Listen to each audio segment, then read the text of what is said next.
Okay, Scar, here's the doomsday button. If the Red Army comes near our bunker, you press it and everything go boom boom. You understand?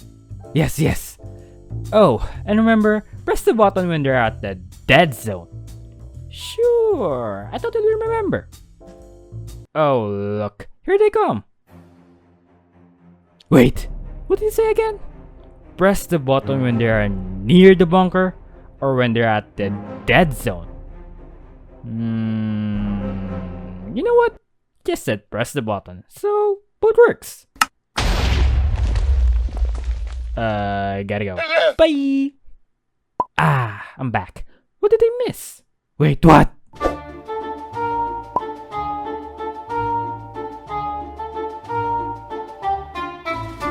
So yeah, Third Life. And now, there's literally a lot going on. Every corner, place, or everywhere really, there's a battle going on between the two major factions in the server. Death here, death there, and there's Grian, with his traps that don't even work. Crastle trap, failed. Sandford trap, failed. Enchanting table trap, failed. Well, it blew up 3 people, so it works I guess. Anyway, the two major factions have been clashing, battling each other in duration of the week 7 and 8 session. There have been many betrayals, assassinations, explosions, killing, and many, many more. The Red Winter War is the main war happening around the server. Initially, the war became a battle between the great factions of the Sand People of the West and the King of Dogwarts in the East. But with alliances, allegiances, and friendship from other people, the whole server got involved in the whole mess. At first, it was just Scar and Ren having a banter with each other. But things escalated when Scar yoinked the Dogwarts banner and put it in his shield. This angered the whole Dogwarts faction, resulting to them declaring war over the Sand faction and its allies. If Dream SMP is fighting over discs, Third Life is fighting over a banner. So, to further discuss what's even going on in the server, let's discuss the battle and events occurred in week 7 and 8 session. The Battle of the Red Desert is arguably one of the most intense and explosive battles in Third Life. The Sand faction devised a plan to eliminate the entire Red Army in one blow. Grian entrusted Scar in pressing the button, which is probably the best decision Grian ever made. I mean, it'll totally not backfire, right? Right? When the Red Army is about to arrive, their allies, the Hobbits of the Flower Kingdom, came to their aid and joined them in defending the heart of the Pizza Alliance. And there, it all began. At the Red Desert, the Red Army marched full force with their entire bannermen, minus Big B, and fired arrows against the Pizza Alliance. The Alliance held their positions bravely, but with the overwhelming numbers of the Red Army, things are going south. Smager bravely fought, but the heavy levy of arrows soon overwhelmed him, and lost his first life to Ito, shooting the last hit. With Smager's lost, the Alliance retreated near the bunker to lure the Red Army into the dead zone, but when they are now in position, the button was triggered late. Grian wanted the button to be triggered immediately, and when Scar finally heard the call, he pressed the button, causing a massive explosion in the Red Desert, leaving a wasteland. But despite the massive effort of trapping the Red Desert, no Red Army perished in the battle. And now, the Red Army regrouped and pushed into the bunker. Grian was overwhelmed and lost his first life, and Jimmy, Smager's husband, lost his third life, and Scar, being heavily outnumbered, fled in the battle. The Battle of the Red Desert is a major victory for Dogwarts, now seizing control over the Red Desert. But the battle was not over yet. With the loss of the Red Desert to Dogwarts, the Crastle people came to honor the alliance with the Sand faction and heeded their call for aid. They marched into the Red Desert to go surround and pincer the Red Army inside the bunker. But when the Red Army realized what was going on, they immediately regrouped and flanked the Crastle people and pushed them out of the Red Desert. It was a quick battle, and the Crastle was quickly overwhelmed and obliterated by the Red King, and took the second lives of Tango and Cleo. This battle, yet again, another major victory for Dogwarts. Things are not looking good for the Pizza Alliance. Grian then rallied the remnants of the Pizza Alliance and gathered the remaining gear they have and headed out to retaliate against the Red Army. If you notice, all the battles Dogwarts won are being in the offensive side, and with the Pizza Alliance now going the same route, the tides of war will be turning soon into their favor. Scar is on the run, away from the Red Army, and he basically went in the journey. From the Red Desert to the forest, and a quick stop over to A2's base, to burn it of course, and back to the forest again. But this time, the entire Red Army was not present, and only Martin was in his tail. And here, the Battle of the Banner 2 begins. As Martin chases Scar, he eventually met Grian, a Smeager, coming to aid Scar, and he was quickly overwhelmed and he barely got away from the battle. But it didn't take long before he eventually fell from the undead and was shot by a skeleton. And the Pizza Alliance looted his stuff and acquired the Red Winter Axe. Wow, we're doing good so far. What should we do next? How about we burn Ito's Soul Fortress again? What? Now motivated to retaliate against the Red Army, they went up to Big Biscookie to regroup and survey the area around Dogwarts. They noticed that Dogwarts is heavily guarded, and raiding it directly is not an easy feat. But Scar looked at Ito's full fortress and basically said that, "Wow, that looks very flammable." And so he burnt it. The Alliance told the Red Army about Ito's fortress burning down, and soon headed out to save it, leaving Dogwarts undefended. The Pizza Alliance marched in and raided Dogwarts, assassinating Impulse and taking the original enchanting table, which is a very valuable relic of Dogwarts.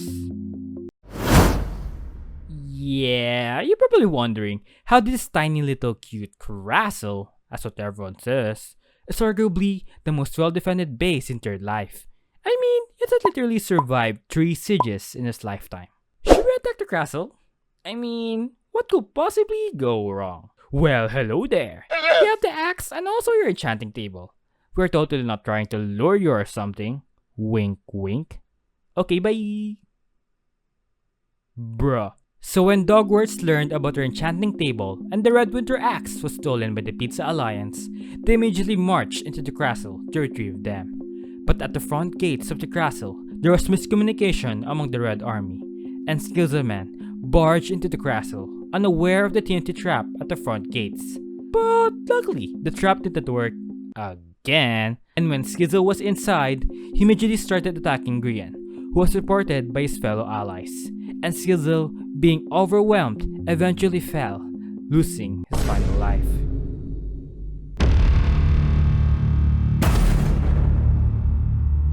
So we gate the finale, and probably you already know about the outcome, but let's just pretend we know nothing, okay? Wink wink. So where are we? Dogwarts is now outnumbered, Pizza Alliance have their precious items, and Grian still failing his own traps. The Red Army used to be a force to be reckoned with, but with the entire server bonding together and Impulse, their war machine, being sus, switched sides, they are now weakened and was no longer in control over the server. So with the Red Army weakened, Smeager and Joel decided to take the fight to the Red King himself. At Big Biscookie, they hunted down Big Bis Green Life, and when they took it, reinforcements arrived. The Red King, with his hand Martin, take on the Alliance, but they were shocked about Joel's overwhelming number of dogs that they began to retreat. They went on a journey across the server, but they eventually took the fight at the Red Desert. At first, Martin was heavily overwhelmed by Joel's dog army, but Rendog fired arrows at a distance, causing Joel to lose his final life. Smeager eventually charged in, but yet again, the Red King was able to slay Smeager, losing his second life. And there's Impulse, being sus, randomly appeared out of nowhere, and when he failed to retrieve Smeager and Joel's stuff, he randomly vanished. And also there's Scott, who probably made a bad decision to return to his stuff, ended up losing his final life to the Red King. With the victory at the Red Desert again, they are now on their way home to Dogwarts, where they can seek refuge. but they eventually met the larger force of the Pizza Alliance, who came to avenge Scott and Joel from the Red King, and immediately attacked the Red King, who was forced to retreat at Skills'll Point. And here, they made their stand. Martin and Randog fought fiercely, but with the numbers not on their side, they were eventually overwhelmed, and Martin lost his second life to Impulse. With a crushing defeat at Skills'll Point, the Alliance was able to take control over Dogwarts and capture it, leaving the Red Army baseless. The Red King, realizing his kingdom falling apart and his reign eventually going to end, he once again rallied the Red Army for the last time and marched into Dogwarts and reclaimed their homeland. At first, the Alliance were able to defend their position in Dogwarts, with the Sky Fortress on top, and was able to take down Ito, losing his last life to Impulse. Seeing Ito fall, the Red Army made a final attempt to charge into the Alliance ground forces and completely obliterated them, taking Impulse's second life and Tango's last life to Martin. Seeing their allies fall, Grian and Scar went down from the Sky Fort and took the fight head-on. Grian was able to shot Bigby, and Scar fought the Red King himself and was able to take him down. Seeing his king fall, Martin made the final attempt to avenge his king, but Scar was able to take him down. The fall of the Red King made Scar the true king of the server, marking the fall of Dogwarts and the end of the Red Winter War. Well, now Dogwarts is gone. What do we do now? Oh, hi guys. Oh, I know. P-dubs, do you like clocks? Yes. Well, say no more. With the free price of our friendship, you can literally take this clock for free. Oh, and also, can you kill Impulse for me? Wait, what? Scar, being mischievous and having insane charisma points, was able to persuade B-dubs to abandon his longtime ally, Impulse, and take his last life. Cause Impulse was just too sus. And also, clocks is a better deal anyway. I mean, who doesn't like clocks? Probably Impulse. Anyway, we're now down to our last 4 members, and... Oh. I mean, you're now down to our last 3 members, B-dubs, Scar, and Grian. And now, you can find the odd one out. Yes. B-dubs probably made the bad decision of allying with Scar, since Grian and Scar are a little like bonded together throughout the series. And so, B-dubs probably expected this, but he later on lost his last life to Scar. And so, it all starts to end. Scar, with his free prices of friendship and insane charisma points, was able to get away from all of his shenanigans. He finally saw the end of the road and told Grian that he is now free from their bond and offered willingly his last life to him. But Grian didn't want to take his final life and offer his life instead. But Scar also didn't want to take his final life, and so they went in the boat instead. But the ghosts also didn't want them not taking their final lives, so they offered to fight it out in a fist fight. On top of the Monopoly Mountain, where it all began, at Pizza's grave, they fight it out to officially declare the winner of Third Life. And there, Grian was declared as the winner. Third Life, a series has started, just friends having fun, being casual together. And when a Runner Creeper blew up, it sparked interesting stories and interactions that made the series truly memorable. After all, it was just a prank.